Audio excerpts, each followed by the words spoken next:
Okay, Kim. So we'll move on to the second country, which is Sicily. And you went there with your extended family, your parents, who had never been out of the country before. Right, And yeah, it's their first time abroad. yes, yeah. So how did that go for them, being over in Sicily for the first time out of the country? It was great. And the thing that I loved most, if I could give a title to Sicily, and I always tell people this, I think of Sicily as really like authentic Italy. That I'd previously been to Italy just once time before, like the mainland of Italy, and we went to Tuscany.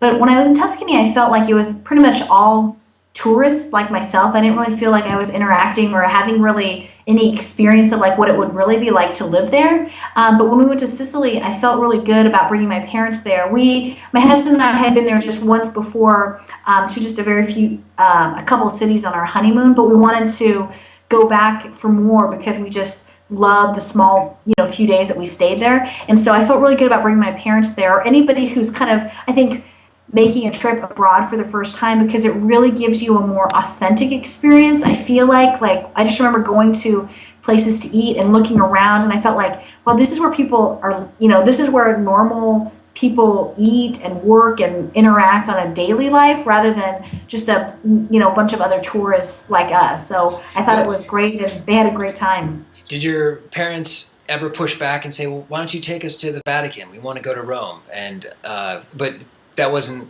you. They trusted you.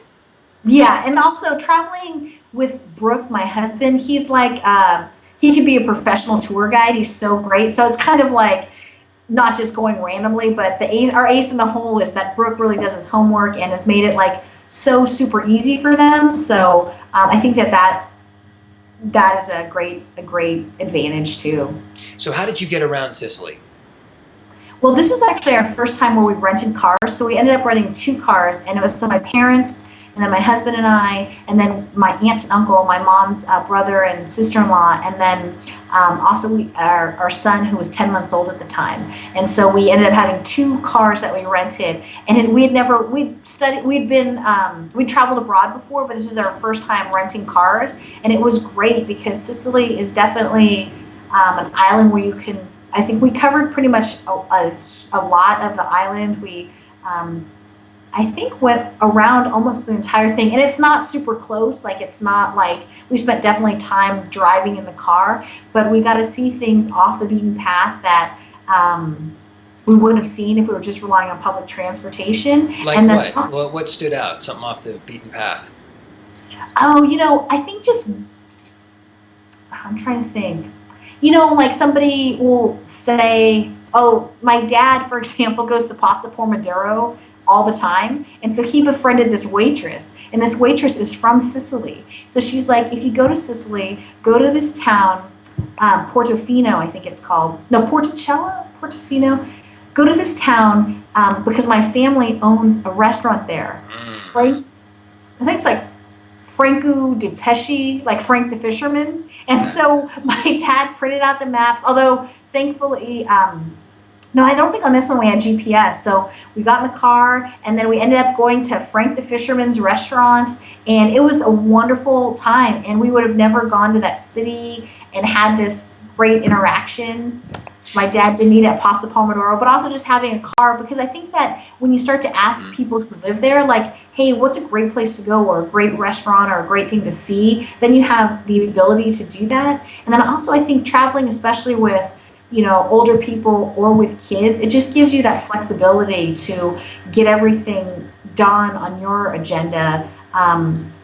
And you felt like Sicily was a good choice with young kids, and I believe you told me before the locals really loved young kids.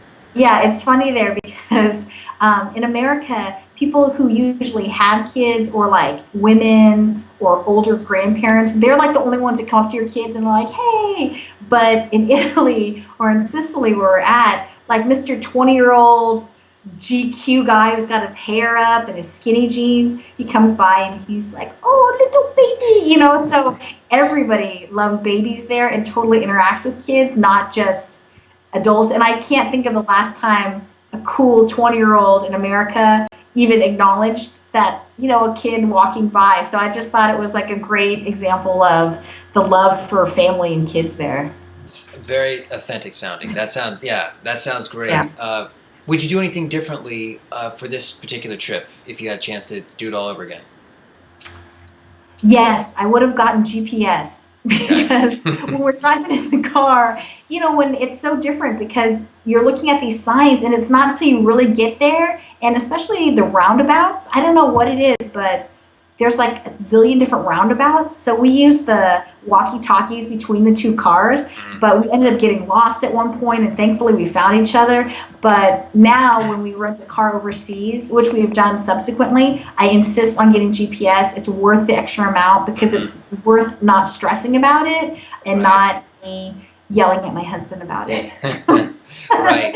And then, Yeah. living in Sicily too, the main towns were super crazy. Like, really lots of people. But once you get out in the country and in more normal towns, it's definitely a drivable city. And much like America, like people follow the rules. But when you get like into Palermo or the bigger cities, it definitely is an exhilarating experience.